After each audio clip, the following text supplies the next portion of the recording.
কিরে ভাই কি করিস? বসে আছি দেখো তো এভাবে কেন বসে আছিস ভাই? তুমি আসবে বলে আচ্ছা তোর মন খারাপ কেন? একা একেলা মন আরে ভাই আমি থাকতে তুই একা কিভাবে? তুই কে আমার আমি কে মানে?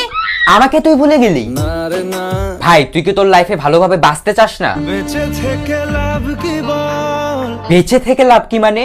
মরে গিয়ে তুই কি করবি? তারা হয়ে জ্বলে যাব হ্যাঁ আরো? পাখি হয়ে ধরা দেব ভাই তুই চেষ্টাটা কি করছিস বলতো? তাকে আটকে রাখার চেষ্টা ভাই দেখ যে চলে গেছে তার কথা ভেবে আর নিজের সময় নষ্ট করিস না, মুভ অন কর। না রে না না মানে এভাবে তুই আর কতদিন থাকবি ভাই? জানি না যাব কদ্দূরে এখনো ভাই আমি তোকে ভালো মতন বলছি তুই ওকে ভুলে যা, আমি ওর চেয়ে আরো অনেক ভালো মেয়ে তোকে এনে দেবো। লাগে না লাগে না তাহলে এভাবেই থাক শালা, আমি চললাম।